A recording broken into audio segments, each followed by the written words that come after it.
मोक्षमार्गस्य नेतारम् हेतारं कर्मभूभृताम्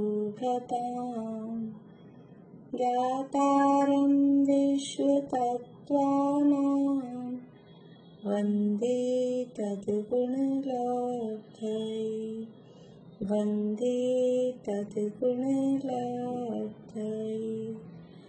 मोक्षमार्ग के नेता एवं कर्म पर्वतों के भेदक और विश्व के सब तत्वों के गायक चेतन संवेदक सद्गुण आप समान प्राप्त हो यही भावना भाकर देव विनय पूर्वक करूं वंदना बारंबार जिनेश्वर देव बारंबार जिनेश्वर देव।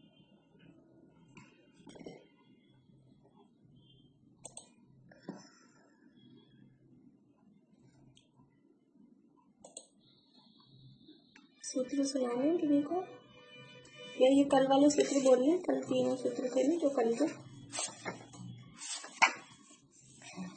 सूत्र नंबर 26, 27 और 28 ये 3 सूत्र बोलने आप लोगों को, ठीक है।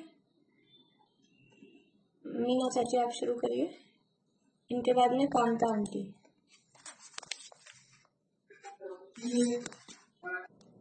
उत्पन्न द्रव्य का वर्णन 5वें अध्याय में, और अभी तो बिल्कुल स्पष्ट रूप से केवल पुद्गलों की बात चल रही है।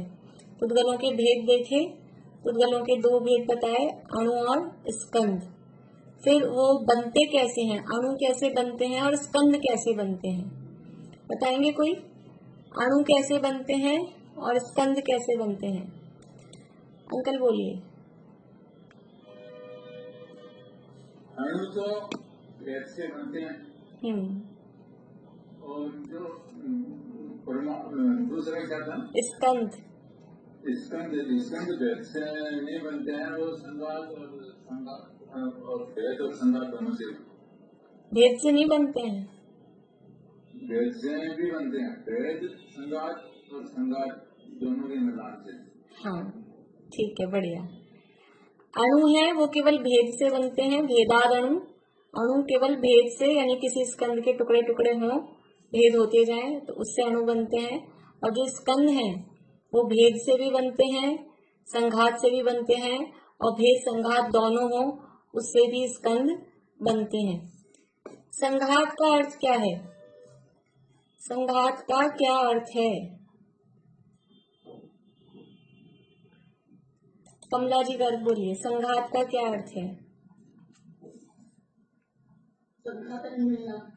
संघात यानी मिलना जुड़ना, बहुत बढ़िया। तो जो स्कंद हैं वो भेद यानी अलग अलग होकर भी होते हैं और मिलकर भी बनते हैं, या फिर दोनों काम हो उससे भी बनते हैं। फिर यहाँ तीसरी बात बताई कि चाक्षुष स्कंद। तो चाक्षुष स्कंद किसे कहते हैं? चाक्षुष स्कंद किसे कहते हैं? रंजू भाभी बोलिए, चाक्षुष स्कंद किसे कहते हैं?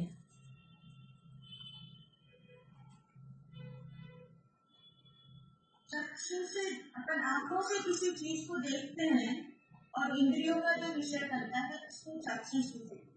हाँ, यहाँ तो अन्य इंद्रियों की बात नहीं, केवल चक्षु इंद्रिय की बात मुख्य रूप से है।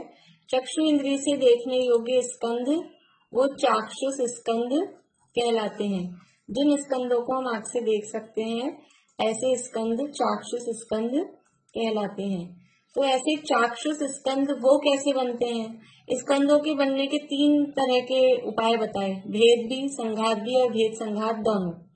तो जो चाक्षुष स्कंद हैं, चक्षु इंद्रिय से देखे जा सके ऐसे स्कंद, वो इन तीनों में से किससे बनेंगे? बोलिए अंकल, बोलिए, सूरत वाले अंकल।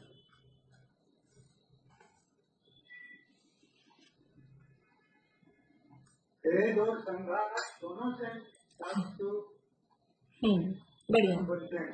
भेद और संघात दोनों होने पर चाक्षुष स्कंद बनते हैं। ये यहाँ पर नियम बताए हैं। देखिए यहाँ 28 नंबर का सूत्र कल हमने पढ़ रहे थे, थोड़ा सा यहाँ से पढ़ते हैं, फिर पीछे का जो रह गया था वो भी पूरा करते हैं इसको। पेज नंबर 223 आएगा, चाक्षुष स्कंद हेडिंग है, 28 नंबर का सूत्र है। यहाँ नीचे से पढ़ते हैं, नीचे से सेकंड पैरा। वस्तुतः बात यह है कि अकेले भेद से स्कंद चाक्षुष नहीं होता, अपितु भेद और संघात से स्कंद चाक्षुष बनता है। यानी कोई स्कंद सूक्ष्म है। स्कंदों में क्या है कि स्कंद मतलब पुद्गल के बहुत सारे परमाणुओं का समूह, वो स्कंद है। तो कोई स्कंद ऐसा होता है जो सूक्ष्म है। सूक्ष्म का मतलब है जो आंखों से दिखाई नहीं देता है, ऐसा स्कंद है। तो क्या उसके टुकड़े कर देंगे, सूक्ष्म स्कंद है उसके भेद कर दिए, तो क्या वो आंखों से दिखने योग्य हो जाएगा कि नहीं? अकेले भेद से वो स्कंद चाक्षुष नहीं होगा। तो फिर कैसे होगा कि उस सूक्ष्म स्कंद के भेद हुए और फिर वो जो टुकड़ा हुआ, वो टुकड़ा किसी ऐसे स्कंद में जाके मिल जाए कि जो चाक्षुष था, जो दिखने योग्य था, तो वो उसमें जाके मिल जाता है। तो वो भी जो अभी तक चाक्षुष था वो भी चाक्षुष बन जाता है। जैसे ऐसा होता है, गुड़ आता है ना, गुड़ की भेली, तो गुड़ की भेली में धूल मिट्टी चिपक जाती है, थोड़ी बहुत, बहुत ज्यादा नहीं, थोड़ी बहुत धूल मिट्टी चिपक जाती है। तो क्या होता है कि वो धूल मिट्टी भी फिर वो मिठास रूप कन्वर्ट हो जाती है। यद्यपि वो है धूल मिट्टी, लेकिन वो जैसा वो बड़ा वाला स्कंद जैसा था ना, वो उसकी जैसी वो बन जाती है। ऐसे ही ये अचाक्षुष स्कंद में से कोई टुकड़ा टूटा और वो चाक्षुष वाले में जाके संघात हो गया उसका। यहाँ से तो हुआ भेद और उधर हुआ संघात, तो वो जो अचाक्षुष था वो चाक्षुष हो जाता है, वो दिखने लग जाता है, दिखने योग्य हो जाता है। ये बात यहाँ पर बता रहे हैं। किसी एक स्कंद में भेद होने पर जब उस स्कंद का किसी दूसरे स्कंद से संघात यानी संयोग होता है, तो उसमें स्थूलता की उत्पत्ति हो जाती है और वह चाक्षुष हो जाता है।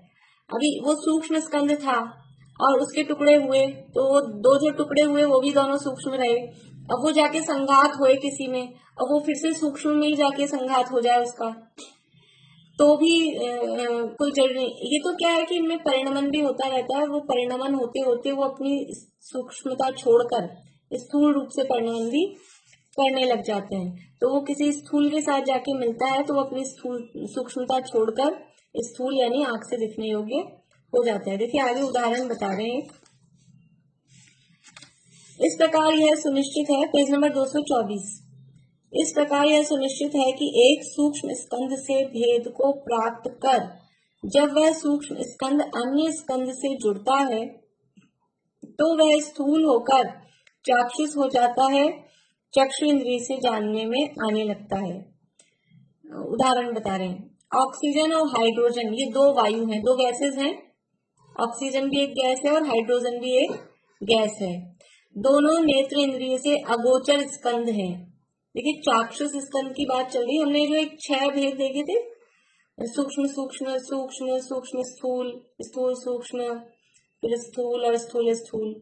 तो वो सूक्ष्म स्थूल था या सूक्ष्म थे, उसमें क्या मतलब अर्थ था उसका कि वो नेत्र इंद्रिय से पकड़ में नहीं आ रहा था। सूक्ष्म स्थूल का मतलब जो आंख से पकड़ में नहीं आ रहा, अन्य इंद्रियों से पकड़ में आ रहा है। तो यहाँ भी सूक्ष्म का मतलब वही है, नेत्र इंद्रिय से पकड़ में नहीं आ रहा। तो ऑक्सीजन और हाइड्रोजन ये दो गैसेस हैं, पौद्गलिक हैं। आंख से दिखती है क्या? यहाँ पे कार्बन डाइऑक्साइड हम छोड़ रहे हैं तो वो दिख रही हो, ऑक्सीजन ले रहे हैं तो दिखती होगी, तभी तो हम लेते होंगे कि ये कार्बन डाइऑक्साइड को तो दूर हटाओ, ऑक्सीजन को लो। ये दिखती नहीं है, तो ऑक्सीजन भी नहीं दिखती, हाइड्रोजन भी नहीं दिखती, ये गैसेज हैं। तो ये दोनों अभी अचाक्षुष हैं जब तक ऑक्सीजन रूप में है, हाइड्रोजन रूप में है। लेकिन दोनों का मिलान हो जाता है, ऑक्सीजन के बहुत सारे परमाणु थे, हाइड्रोजन के बहुत सारे परमाणु थे। अब थोड़ा बहुत आप लोगों को अगर साइंस याद हो तो ऑक्सीजन और हाइड्रोजन मिलके पानी बनता है, और पानी का फॉर्मूला क्या होता है? H2O। हाइड्रोजन के 2 परमाणु, ऑक्सीजन का 1 परमाणु। वो परमाणु उनकी लैंग्वेज में है, अपने यहाँ तो वो स्कंदी है, पर वो ऐसा बोलते हैं साइंस में उसको परमाणु। तो हाइड्रोजन के 2 परमाणु और ऑक्सीजन का 1 परमाणु, ये दोनों अगर मिलते हैं तो उससे पानी बन जाता है, H2O यानी पानी। H2 यानी 2 हाइड्रोजन और O यानी सिंगल 1 ऑक्सीजन, ये दोनों मिले तो पानी हुआ। तो अभी वो हाइड्रोजन भी दिख नहीं रही थी, H एक्सिस थी, और ऑक्सीजन भी दिख नहीं रही थी, वो भी H एक्सिस थी, और उनके कोई बड़े बड़े स्कंध थे। उन स्कंधों में से हाइड्रोजन के केवल 2 परमाणु वाला स्कंध हमने लिया। अभी ये बात ध्यान रखना है, यहाँ जो परमाणु शब्द बोल रहे हैं वो साइंस वालों की तरफ से परमाणु बोल रहे हैं, अपने लिए वो स्कंध ही है। तो 2 परमाणु वाला स्कंध लिया हाइड्रोजन का, और 1 परमाणु वाला स्कंध लिया ऑक्सीजन का। तो वहां से तो हुआ भेद, और फिर ये दोनों मिल गए, इधर दोनों का हो गया संघात। तो भेद और संघात से अब वो जो पानी बना, वो पानी हमको दिखने योग्य हो जाता है, आंख से दिखता है। तो ऐसा भेद और संघात से चाक्षुष स्कंध की उत्पत्ति होती है। ये एक उदाहरण दिया है, ऐसे और भी बहुत सारे समझ लो जो जिनको साइंस की ज्यादा नॉलेज हो विशेष, वो और भी इसके उदाहरण इस तरह के देख सकते हैं, और भी कई चीजें इस तरह की हो सकती हैं। मेनली इसमें गैसेस वगैरह का ही बनेगा, क्योंकि वो अचाक्षुष है अभी, और फिर उससे जो कुछ बन के ऐसा हो जाए कि जो हमें दिखने लग जाए, वो चाक्षुष हो जाता है। तो ऑक्सीजन और हाइड्रोजन 2 वायु हैं। बोलिए कांता आंटी, अनम्यूट करिए।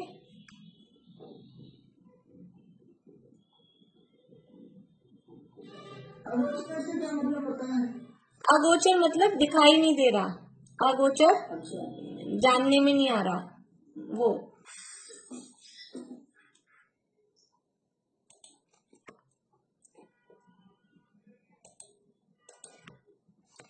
ऑक्सीजन और हाइड्रोजन 2 वायु हैं, दोनों नेत्र इंद्रिय से अगोचर स्कंध है, मतलब आंख से दिखाई नहीं देते। अगोचर दिखाई नहीं देते हैं, ज्ञान में नहीं आते, आंख से देखने में जानने में नहीं आते हैं। दोनों के मिलाप होने पर नेत्र इंद्रिय गोचर जल हो जाता है, आंख से दिखाई देने योग्य जल बन जाता है, पानी बन जाता है। इसलिए नेत्र इंद्रिय गोचर स्कंध होने के लिए जिसमें मिलाप हो वह स्कंध नेत्र इंद्रिय गोचर होना ही चाहिए, ऐसा नियम नहीं है। ऐसा नियम नहीं है, अभी हमने जो बात की थी ऐसा नहीं है। यानी 2 सूक्ष्म स्कंध थे और वो 2 भी मिले तो वो मिलकर भी स्थूल वाले नेत्र इंद्रिय गोचर वाले चाक्षुष स्कंध बन जाते हैं। नेत्र इंद्रिय गोचर स्कंध होने के लिए जिसमें मिलाप हो वह स्कंध नेत्र इंद्रिय गोचर होना ही चाहिए, ऐसा नियम नहीं है। और सूत्र में भी नेत्र इंद्रिय गोचर स्कंध चाहिए ही, ऐसा कथन नहीं है, सूत्र में सामान्य कथन है। तात्पर्य यह है कि एक अचाक्षुष स्कंध से टूटकर कोई अचाक्षुष स्कंध दूसरे चाक्षुष स्कंध से मिले तब तो वह स्कंध चाक्षुष हो ही जाएगा, पर यदि किसी अचाक्षुष स्कंध में भी मिले तब भी चाक्षुष हो सकता है, नहीं भी हो, ऐसा भी हो सकता है। मतलब क्या बता रहे हैं, अभी शब्द आपको शब्दों में ऐसा मत समझिए कि कठिन है, गोचर और चाक्षुष, वो ऐसा कोई खास बात नहीं। चाक्षुष का मतलब समझ में आ गया, आंख से दिखने योग्य, वो चाक्षुष। तो कोई स्कंध ऐसा है जो आंख से दिखने योग्य है, और कोई स्कंध ऐसा है जो आंख से दिखने योग्य नहीं है। तो जो आंख से दिखने योग्य नहीं है उसमें से कोई एक पार्ट टूटा और जो दिखने योग्य था उसमें जाके मिला, तब तो वो दिखने योग्य हो ही जाएगा, इसमें तो कोई दिक्कत ही नहीं है। लेकिन कोई स्कंध, 2 स्कंध ऐसे हैं जो दोनों आंख से दिखने योग्य नहीं है, और उन दोनों में से भी कोई पार्ट्स टूट रहे हैं और वो फिर मिल रहे हैं, तो भी वो स्कंध आंख से दिखने योग्य हो जाता है, हो सकता है, हो भी सकता है, नहीं भी हो। ऐसा नियम ही नहीं कि 2 अचाक्षुष स्कंधों का भेद हुआ, उसमें से कुछ टूटा और वो दोनों मिले तो वो चाक्षुष हो ही जाएंगे, ऐसा भी नियम नहीं है। हो भी जाए, नहीं भी हो, लेकिन हो भी सकते हैं, इस तरह का ये नियम है। यह वस्तु इसकी जानने योग्य है। क्या कह रहे हैं ये? अब ऐसा लग रहा है ये हमको क्यों बता रहे हैं, कौन टूट रहा है, कौन मिल रहा है, क्या बन रहा है, हमको क्यों बता रहे हैं।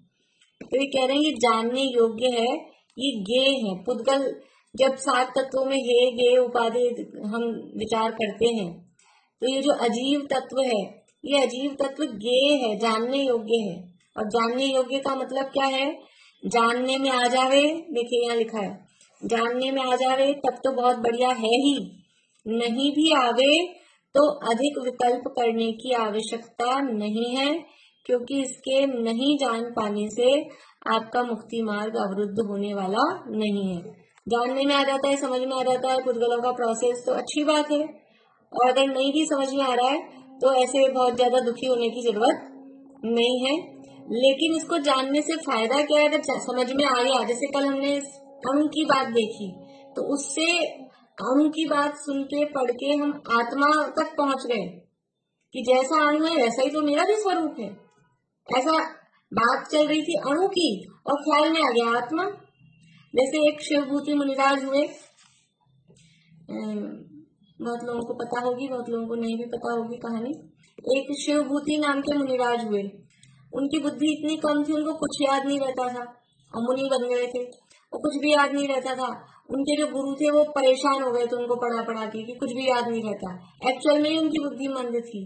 तो उनको क्या कहा कि इतना सा याद कर लो, कुछ भी याद नहीं हो रहा ना, इतना सा याद कर लो, मारुष मातुष, मतलब राग मत करो, द्वेष मत करो। बस ये 2 लाइन उनको इतनी सी है। वो 2 लाइन भी कितनी थी, मारुष 3 अक्षर और मातुष ये 6 अक्षर बताए उनको।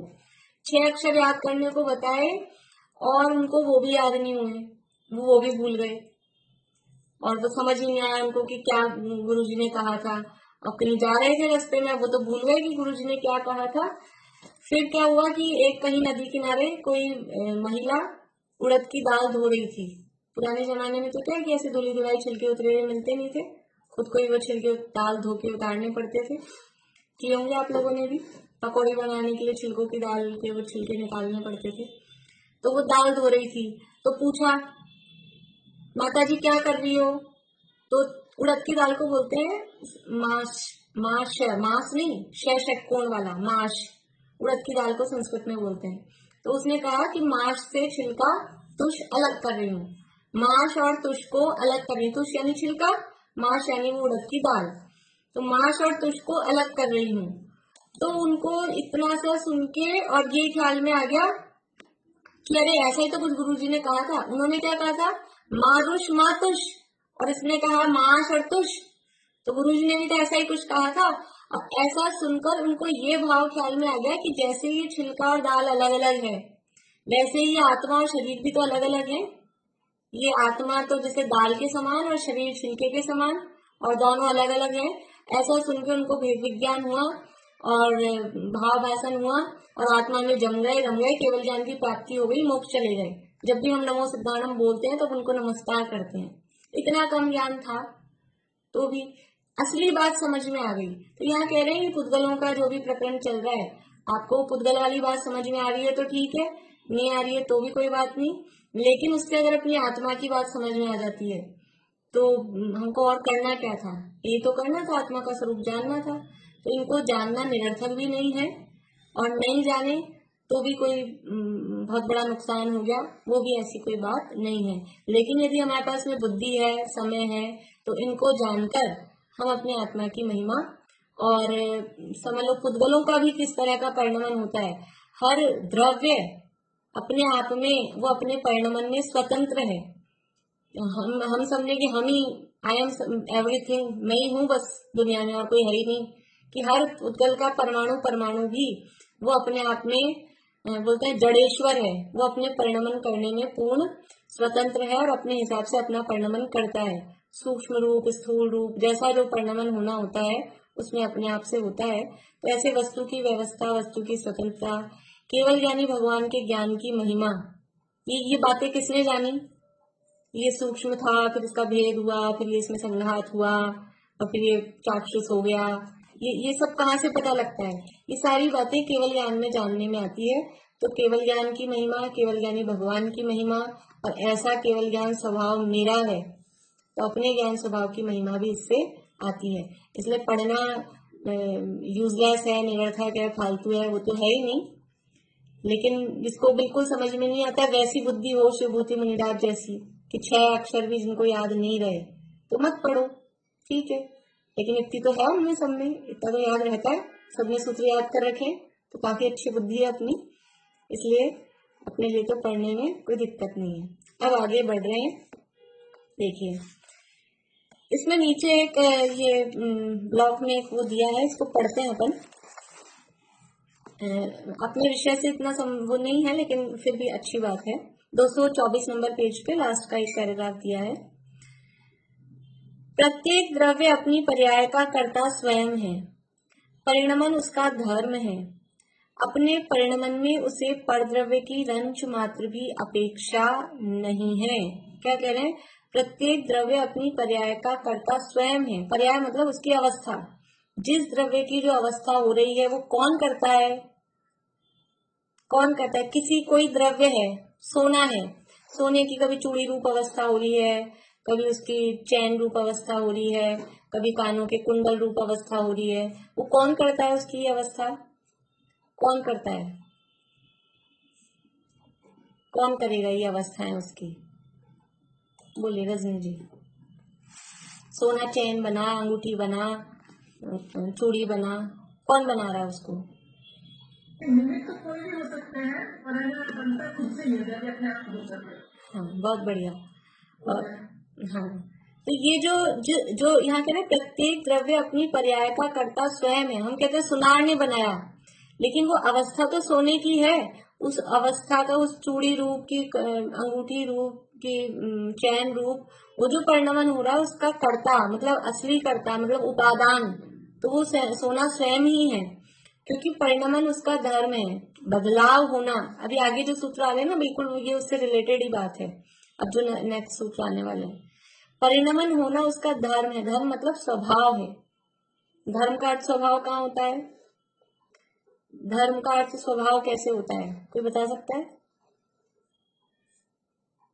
एक हमारे जुलूस वगैरह निकलते ना, एक बैनर लगा रहता है, उसमें ये लिखा होता है धर्म का अर्थ स्वभाव। बस आप बता सकते हैं कोई सूक्ति? बोलो प्रीति।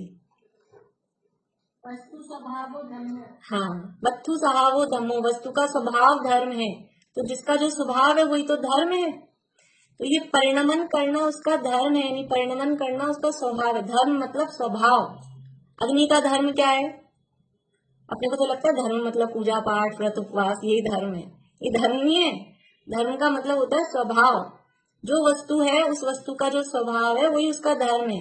अग्नि का स्वभाव उष्णता, अग्नि का धर्म उष्णता, और पानी का धर्म शीतलता, ये उनके धर्म है।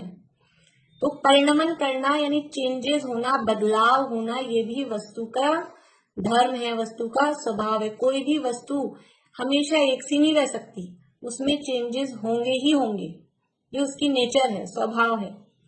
अपने परिणमन में उसे परद्रव्य की रंच मात्र भी अपेक्षा नहीं है। और वो तो अपने आप परिणमन कर रही है क्योंकि उसका नेचर ही है। तो कोई दूसरा आके उसको परिणमन कराए ऐसे उसको अपेक्षा नहीं, उसको बिल्कुल भी जरूरत नहीं। किसी भी द्रव्य को, एक एक अणु को भी जरा सी भी ये जरूरत नहीं है कि कोई दूसरा आके उसको कुछ परिणमन कराए, क्योंकि हर द्रव्य अपने आप अपने में परिणमन कर रहा है। परिणमन समझ में आता है? परिणमन मतलब बदलाव, जो चेंजेस उसमें हो रहे हैं। अथवा पर्याय की कर्ता स्वयं पर्याय है, यानी जो अवस्था हो रही है उसका करने वाला, उसका उपादान कौन है? वो पर्याय स्वयं ही है। उसमें तुझे कुछ भी नहीं करना है, अर्थात कुछ भी करने की चिंता नहीं करना है। जब ये बात समझ में आ जाएगी कि हर द्रव्य का परिणमन उसका स्वभाव है और वो अपने आप उसमें हो रहा है, तो हमारे सिर पे जो भार रहता है ना, हमारे सिर पे भार क्या रहता है? अब ये करना है, अब ये करना है, अब ये करना है, अब ये करना है। सुबह से लिस्ट रहती है और पूरी जिंदगी की लिस्ट रहती है। मतलब वो लिस्ट की भी अलग अलग टाइप है, लॉन्ग टर्म और शॉर्ट टर्म। तो दिन भर की एक लिस्ट अलग होती है, और फिर इस साल की लिस्ट अलग होती है, और जीवन की लिस्ट अलग होती है। ये करना है, ये करना है, ये करना। तो ये करने का जो भार सिर पे लगा रहता है ना, तो कह रहे हैं तुझे कुछ भी करने की चिंता नहीं करनी है, तुझे कुछ करना ही नहीं है, क्योंकि हर द्रव्य का परिणमन उसका स्वभाव है, अपने आप उसमें हो रहा है। हम करने वाले कौन होते हैं? क्योंकि हर द्रव्य की पर्याय का कर्ता वो द्रव्य स्वयं ही है, हम उसमें कुछ करते ही नहीं है। अजीव द्रव्य पर में तो कुछ करते ही नहीं, अपनी पर्यायों को करने की भी चिंता नहीं करते, तो क्या उनका परिणमन अवरुद्ध हो जाता है? ये सारी चिंता इसको, ये जो बुद्धिमान आदमी है ना, ये बुद्धिशील है जीव, इसको चिंता लगी रहती है, ये करें ये करें ये करें, मैं नहीं करूंगा तो कौन करेगा। अभी इतने सारे पुद्गल हैं, जीवों से अनंत गुणे पुद्गल, उनको कभी चिंता होती है कि मैं परिणमन नहीं करूंगा, ये मेरा क्या होगा? किसी को कोई चिंता होती है? इतनी सारी वस्तुएं हैं, कपड़े लत्ते कागज टेबल कुर्सी पंखा, किसी को कोई चिंता होती है कि ये मेरे को इतनी खराब तरह से यूज में लेते हैं, मैं खराब हो जाऊंगा, मैं बिगड़ जाऊंगा, ये सारे दिन मुझे चला के रखते हैं। मोबाइल को भी चिंता होती है, सारे दिन मुझे चला के रखते हैं बच्चे, मैं गर्म हो जाऊंगा, फट जाएगी बैटरी। उसको कुछ ही नहीं है, वो जो परिणमन होना है वो अपने आप होना है। किसी द्रव्य को अपने परिणमन की कोई चिंता नहीं होती, दूसरे द्रव्य के परिणमन की चिंता नहीं होती। ये एक जीव ही है, 1.5 अकल लगाता है, खुद की भी चिंता करता है, दूसरे की भी चिंता करता है, इसलिए दुखी है। इसीलिए दुनिया में कोई और द्रव्य दुखी नहीं है। उद्गल धर्म धर्म आकाश काल दुखी होते हैं क्या? कि दुखी नहीं होते, भी उनको दुनिया की किसी को कुछ करने की चिंता ही नहीं है। अब ये जो कर्तृत्व का भार अपने सिर पे लेता है वो दुखी होता है। इसलिए अजीव द्रव्य पर में तो कुछ करते ही नहीं, अपनी पर्यायों को करने की चिंता भी नहीं करते, तो क्या उनका परिणमन अवरुद्ध हो जाता है? नहीं। तो फिर जीव भी क्यों परिणमन की चिंता में व्यर्थ ही आकुल व्याकुल हो? फिर जीव क्यों आकुल व्याकुल होता है? जब भी समझ में आ जाए कि हर द्रव्य का परिणमन अपने आप अपनी योग्यता से होता है, तो ये सिर पे से बोझा उतर जाना चाहिए। लेकिन इतना पढ़ के सुन के भी उतरता नहीं है। लेकिन थोड़ा कम हो जाए तो अभी हम समझ लो कुछ कुछ लाइन पे आ गए, उतर जाता है। जो लोग समझ लेते हैं वास्तव में, तभी वो ज्ञानी हो जाते हैं, सम्यक दृष्टि हो जाते हैं। सम्यक दृष्टि का मतलब क्या है? कि जिसके सिर पे से ये बोझा उतर गया, पर पदार्थ में करने धरने का जो बुद्धि है, जो विकल्प है, जो मान्यता है, वो छूट जाए, उसी का नाम सम्यक दृष्टि है। पर पदार्थ में हम कोई कुछ भी नहीं कर सकते। अच्छा था ये, इसलिए हमने पढ़ लिया इसको। देखिए अब आगे है द्रव्य का लक्षण। अभी प्रकरण चल रहा था पुद्गलों का, कौन जुड़ रहा है, कौन टूट रहा है, कैसे बन रहा है। अब बीच में ही क्या लिया है, ये द्रव्य का लक्षण। अभी बीच में 4 सूत्र ये बीच में है, इसके बाद में वापस से वही पुद्गलों की बात आ जाएगी। तो आचार्य देव को ध्यान नहीं रहा, बीच में से ये लिया है वो कि मैं क्या लिख रहा था, और फिर वापस फिर ध्यान आया हुआ उनको, अरे मैं तो पुद्गल की बात कर रहा था, तो वापस से पुद्गलों की बात करो। नहीं, ये जो सूत्र है ना, ये 4 सूत्र ये बहुत ही कीमती हैं। हमारे पास जो सबसे ज्यादा कीमती चीज होती है उसको कहाँ रखते हैं? सफर में जा रहे हो और जो बहुत कीमती चीज होती है तो उसको कहाँ रखते हैं? सूटकेस में सबसे ऊपर, सबसे नीचे, नहीं बीच में सेफ रहेगी। कोई ऐसी भी हो ना टूटने वाले से, मतलब कांच का कोई आइटम हो, टूटने वाली चीज हो, तो कहाँ रखते हैं? बीच में रखते हैं, बीच में एकदम सेफ रहेगी। और वैसे भी टूटने वाली नहीं भी हो तो भी जो कीमती चीजें हैं तो घर में रखते हैं, लॉकर में रखते हैं। लेकिन वो लॉकर कौन से कमरे में कि एकदम किनारे वाला भी नहीं हो कि कोई भी चढ़ के आ जाए सड़क पे से, और बीच वाला कमरा, बीच वाले कमरे में भी अलमारी में बीच में, उसमें लॉकर में भी अंदर अंदर अंदर छुपा के उसको रखते हैं, कैसे भी करके वो चीज बच जाए। तो ये जो सूत्र हैं ये इतने कीमती सूत्र हैं, तो ये आचार्य देव ने बीच में रखे। अकेले इस अध्याय के बीच में नहीं रखे, पूरे तत्वार सूत्र के बीच में रखे। पूरे तत्वार सूत्र में 10 अध्याय, तो 10 अध्याय में से 5वें अध्याय में रखे। और 5वें अध्याय में भी शुरू में ही लिख देते सबसे अच्छे से, तो शुरू में नहीं लिखे तो लास्ट में लिख देते। अभी तो टॉपिक ही कुछ और चल रहा था, पुद्गलों का टॉपिक चल रहा था, बीच में ही नई बात उठा दी। तो ये बहुत कीमती सूत्र थे। देखो पुराने, अभी तो क्या अपने को बहुत सुविधाएं हैं, किताबें ऐसे अच्छी बाइंडर, अब तो ई बुक्स आ गई हैं, PDF मिल जाती हैं। लेकिन पहले वो आचार्य कैसे लिखते थे? ताड़ पत्रों पे, उनकी कोई कॉपी बनी हुई नहीं होती थी कि बाइंड हुई भी है, जुड़े हुए हैं। एक ताड़ पत्र पे लिखा, उसको रखा, फिर दूसरे पे लिखा, उसको रखा। अब मुनिराज तो केवल पीछे और कमंडल रखते हैं, शास्त्र भी बस जहाँ पढ़ना है वहां पढ़ने के लिए लिया। अब कोई गृहस्थ उनके साथ साथ में लिया है तो ठीक है, नहीं वो शास्त्र को भी लेके कैसे विहार कैसे करेंगे? शास्त्र को लेके एक आदमी पीछे एक आदमी कमंडल है, शास्त्र को कहाँ रखेंगे? तो अब वो गृहस्थों की जिम्मेदारी होती है कि वो कुछ लिख रहे हैं तो उसको संभाल के रखें। तो आचार्य देव ने ये सूत्र ऐसे बीच में लिखे कि मान लो वो ताड़ पत्र किसी ने इकट्ठे भी कर लिए तो कोई ऊपर के उड़ गए, खराब हो गए, पानी में भीग गए, नीचे के भी खराब हो गए, तो भी बीच वाले सुरक्षित बच जाएं। इसलिए ये बहुत महत्वपूर्ण सूत्र वस्तु व्यवस्था को बताने के लिए, यानी वस्तु व्यवस्था मतलब किस तरह से द्रव्यों का परिणमन होता है, द्रव्य का क्या स्वरूप है, और द्रव्य का स्वरूप जानने पर आत्मा का स्वरूप, क्योंकि आत्मा मैं भी तो एक द्रव्य हूँ, तो उसको जानने से आत्मा का स्वरूप ख्याल में आता है, और ये जो कर्तृत्व की मान्यता है जो हमारे दुख का कारण है वो छूटती है। इसलिए यहाँ पर ये द्रव्य का लक्षण बताया है कि द्रव्य की चर्चा हुई। देखिए पढ़ लेते हैं यहाँ से। पहले धर्मादि द्रव्यों की चर्चा हुई है, अतः यह प्रश्न सहज ही उपस्थित होता है कि आखिर द्रव्य है क्या। द्रव्य की बात तो की, द्रव्याणी पीछे लिखा था सूत्र में कि ये सब द्रव्य हैं, तो आपने द्रव्य किसे कहते हैं तो बताया ही नहीं। तो या किसी शिष्य ने पूछ लिया होगा कि रुको आप इतनी पुद्गलों की बातें बता रहे हो, बोले ये बता तो दो ये कि द्रव्य किसे कहते हैं, हमको ये समझ में नहीं आ रहा। तो इसलिए अब इस प्रश्न का उत्तर कि द्रव्य किसे कहते हैं वो आगामी सूत्रों में दिया जा रहा है। 29 और 30 नंबर के सूत्र हैं, द्रव्य का लक्षण बताने वाले हैं। प्रीति बोलना पीछे। सद्द्रव्य लक्षणम, सद्द्रव्य लक्षणम, सद्द्रव्य लक्षणम, सद्द्रव्य लक्षणम, उत्पाद व्यय द्रव्य युक्तम सत्, उत्पाद व्यय द्रव्य युक्तम सत्, सद्द्रव्य लक्षणम, आधा गए थोड़ा सा जल्दी बोलेगा, सद्द्रव्य लक्षणम। बंद कर लिया क्या? अच्छा बोलिए शशि जी, कुछ पूछ रहे हैं आप? नहीं, मैं तो सुना रही थी, मैंने याद किए थे इसलिए। हाँ बोलिए बोलिए। सद्द्रव्य लक्षण उत्पाद व्यय द्रव्य उत्तम सत्। ठीक है, बढ़िया। सद्द्रव्य लक्षणम, द्रव्य का लक्षण बता रहे हैं। प्रश्न ये था कि द्रव्य किसे कहते हैं, तो किसी चीज को पहचानने के लिए क्या चाहिए होता है, उसका लक्षण। पीछे लक्षण आया, द्रव्यों के अलग अलग लक्षण तो बताए, लक्षण किसे कहते हैं पहले तो ये बताइए आप, लक्षण किसे कहते हैं, कौन बताएंगे?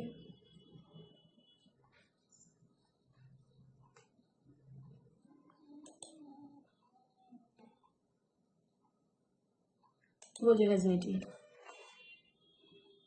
जो वास्तव में उपस्थित रहता है। बात आपकी सही है, लेकिन लक्षण की परिभाषा नहीं है। दीपिका जी बोलिए। वो चिन्ह जिनसे वो पहचाने जाए। हाँ बढ़िया। मधु भाभी बोलिए। वो जो विशेष गुण होते हैं जो भी वस्तु को वर्णित करते हैं, विशेष नहीं, सुधा जी गुणों को लक्षण नहीं कहेंगे, विशेष गुणों को भी लक्षण नहीं कहेंगे। सुधा जी बोलिए, अनम्यूट करिए।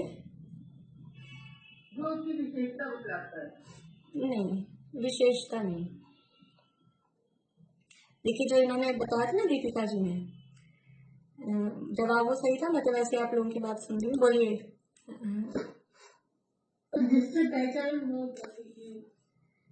हाँ देखिए, लक्षण मतलब लक्षण गुण होता है, ये बात सही है। जो द्रव्य का लक्षण है वो द्रव्य का गुण भी होता है, लेकिन सभी गुण लक्षण नहीं होते। लक्षण होता है पहचान का चिन्ह, जिससे किसी वस्तु को पहचाना जा सके, अलग पहचाना जा सके, वो उसका लक्षण कहलाता है। अभी जैसे गाय का लक्षण हमने बना दिया कि जिसके सींग होते हैं। गाय के सींग होते हैं कि नहीं होते? होते हैं कि नहीं होते? इसमें भी कंफ्यूजन है क्या आप लोगों को? गाय तो देखी ना सबने, होते हैं, गाय के सींग होते हैं, लेकिन ये लक्षण सही है क्या? लक्षण सही नहीं, सींग तो और भी जानवरों के होते हैं। तो गाय का लक्षण हमने सींग बना दिया, गाय का लक्षण पूंछ, तो ये कोई लक्षण हो? पूंछ तो जितने भी जानवर हैं सब में पूंछ होती है, इसलिए वो उसमें है वो चीज, लेकिन वो उसका लक्षण नहीं होगा। लक्षण ऐसा होगा कि जिससे उसको अलग पहचाना जा सके, जिस जो और उसी में हो जो और किसी में नहीं हो। तो अनेक मिली हुई वस्तुओं में से किसी एक वस्तु को अलग करने वाले चिन्ह को लक्षण कहते हैं। ये परिभाषा है लक्षण की। कोई बात नहीं परिभाषा, लेकिन शॉर्ट में अपन ऐसे समझ सकते हैं पहचान का चिन्ह। लक्षण मतलब पहचान का चिन्ह, जिससे अलग किया जा सके उसको। मैं कह रही थी जैसे तीर्थंकर भगवान के जो अपन चिन्ह बनाते हो उनके लक्षण हो सकते हैं। हाँ, उनको चिन्ह लक्षण कहते हैं। तो मतलब कि आज इस चिन्ह से हम भगवान का वो हाँ पहचान सकते हैं। हाँ, उस तरह से। तो यहाँ पर द्रव्य का लक्षण कि हम द्रव्य को कैसे पहचाने, तो पीछे जो 6 द्रव्य हैं उनके अलग अलग लक्षण तो बता के आए हैं। कौन से हैं 6 द्रव्यों के लक्षण? मतलब अभी कुछ पूछना है आपको या पहले का ही हाथ खड़ा है? पहले का ही था। ठीक,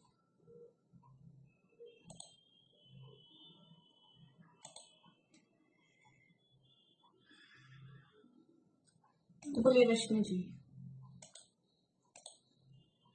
6 द्रव्य पूछ रहे हैं क्या? 6 द्रव्यों के लक्षण।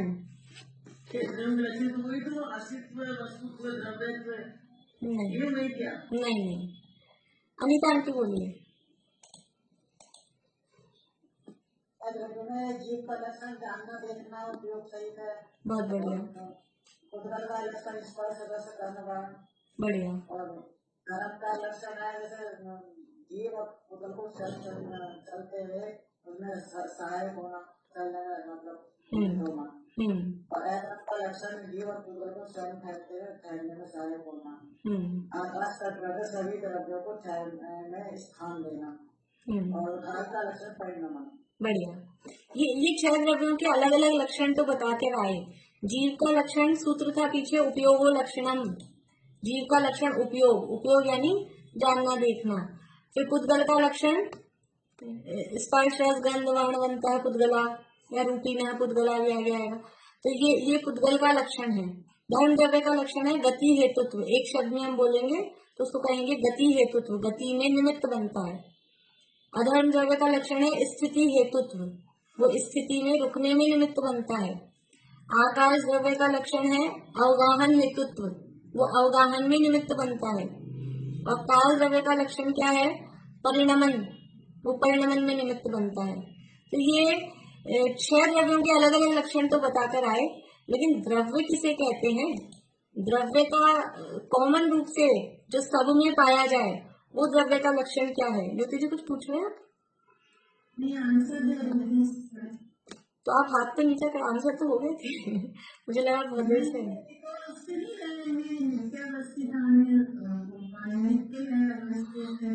हाँ हाँ, वो नित्य है, अवस्थित है और अरूपी है। वो भी वो द्रव्य का स्वरूप बताया था, और वो यहाँ पे घटित होगा। अभी ये जो परिभाषाएं बताएंगे ना, वो यहाँ पर घटित होगी। लेकिन अरूपीपना है वो कॉमन नहीं है, उसमें से एक अलग निकलेगा। रूपिण है पुद्गला, वो कह के आए थे पीछे। हाँ बोलिए बुआ। आपने पूछा द्रव्य किसे कहते हैं? हाँ, द्रव्य किस गुणों के समूह को द्रव्य कहते हैं। हाँ, गुणों के समूह को द्रव्य कहते हैं। ये हाँ, ये परिभाषा हम हाँ ये पढ़ के आए हैं। अब यहाँ पर अलग टाइप से द्रव्य, अलग टाइप मतलब बात वही है लेकिन उसको कहने की स्टाइल अलग है। तो अलग स्टाइल से यहाँ पर वो गुण पर्यायवर, हाँ वो आगे कहेंगे। गुण पर्यायवर द्रव्यम, वो अभी आगे आएगा सूत्र। अभी तो यहाँ एक ऐसा लक्षण बता रहे हैं कि मतलब वो द्रव्य की एकदम एक सिद्धि करने वाला है। तो क्या लक्षण बता रहे हैं? एक सूत्र है 29 नंबर का, बोला अभी हमने, सद द्रव्य लक्षणम। सद यानी सत, सत सत यानी सत्ता, सत्ता यानी होना, वो द्रव्य का लक्षण है। द्रव्य का लक्षण क्या है? कि वो है। द्रव्य का लक्षण क्या है? नित्य है, अवस्थित है, रूपी है और गुण पर्याय वाला है। वो सब तो है, वो बात है। लेकिन ये इतना सरल लक्षण बता रहे हैं। क्या लक्षण बता रहे हैं? द्रव्य का क्या लक्षण है? कि वो है, जो है वही तो द्रव्य है। द्रव्य मतलब वस्तु, और वस्तु वो है, उसकी उपस्थिति, बस वही बता रही कि वो द्रव्य है। जो भी चीज वस्तु है वो है, वो है तो वो द्रव्य है। समझ में आ रही बात? है लक्षण क्या है द्रव्य का? लक्षण कि वो है, यही उसका लक्षण है। सत, सत यानी सत्ता, उसका अस्तित्व, उसका एग्जिस्टेंस, वो उसका लक्षण है। सत द्रव्य लक्षणम, कि जो सत है वो द्रव्य है और वो सत द्रव्य का लक्षण है। सत मतलब सत्ता, जिसके जो है ही नहीं वो द्रव्य भी नहीं है, और जो है वो द्रव्य है, ऐसा। तो हमको ये समझ नहीं आ रहा है और सत ये क्या चीज है आपकी, बड़ा कंफ्यूजन है। सत का द्रव्य लक्षण है और ये सत द्रव्य का लक्षण सत। तो ये सत का और थोड़ा सा खुलासा करके बताएं। तो आचार्य देव ने कहा उत्पाद व द्रव्य युक्तम सत, जो उत्पाद वाला है, जो व्यय वाला है और जिसमें ध्रुवता है। उत्पाद व द्रव्य युक्तम, जो उत्पाद व ध्रुवता से सहित है वो सत है। सत द्रव्य लक्षणम और उत्पाद व द्रव्य युक्तम सत। तो हम इसको देखो, जैसे ये एक चिन्ह वो बताया, द्रव्य का लक्षण क्या बताया? द्रव्य का लक्षण है सत, और सत का लक्षण क्या है? उत्पाद व्यय द्रव्य, ये सत का लक्षण है। तो द्रव्य इज इक्वल टू सत और सत इज इक्वल टू उत्पाद व्यय द्रव्य। तो इसलिए द्रव्य बराबर क्या हुआ? इसलिए द्रव्य की स्वरूप क्या हुआ? द्रव्य की परिभाषा है, द्रव्य का लक्षण क्या हुआ? कि द्रव्य का लक्षण हुआ उत्पाद व्यय द्रव्य, ये द्रव्य का लक्षण है। सत द्रव्य लक्षणम और सत का लक्षण क्या है? उत्पाद व्यय द्रव्य, ये सत का लक्षण है। इसलिए सीधा सा अपन डायरेक्टली देखें तो द्रव्य का लक्षण क्या है? उत्पाद व्यय और द्रव्य, ये द्रव्य का लक्षण है। कि जिसमें उत्पाद, अभी हम सामान्य अर्थ देख रहे हैं, समय हो गया और अपन विशेष चर्चा करेंगे इसमें कल। उत्पाद यानी उत्पन्न होना, व्यय यानी नष्ट होना। जो उत्पन्न होता है, जो नष्ट होता है, और फिर भी क्या होता है? द्रव्य। द्रव्य मतलब फिर भी जो बना रहता है, जो नित्य अवस्थितानी। तो नित्य का जो अर्थ था ना, अभी आगे वो भी सूत्र आएगा नित्य का अर्थ बताने वाला। तो जो जिसमें उत्पाद होता है, जिसमें व्यय होता है। उत्पाद व्यय मतलब कुछ उत्पत्ति विनाश होने पर भी जो बना रहता है, जो खत्म नहीं हो जाता, ऐसा उत्पाद व्यय द्रव्य युक्तम सत, ये सत द्रव्य का लक्षण है। बोलिए विलम अभी। किसी ने पूछा अभी कि प्रथमानुयोग के सूत्र कौन से अध्याय में है?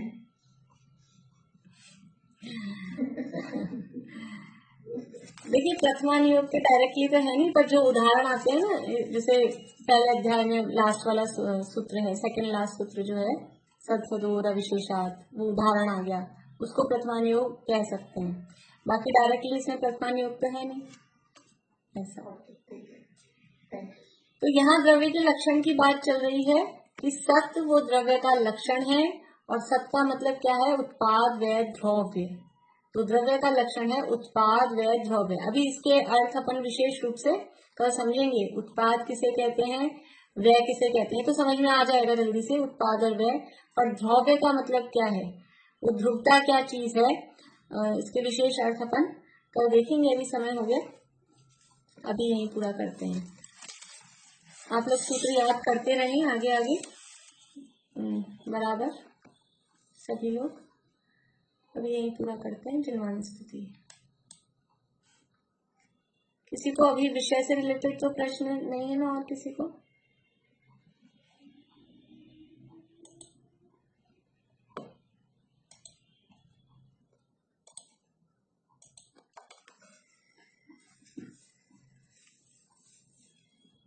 हे धर्म जन सद धर्ममय, सत धर्म के आधार हो।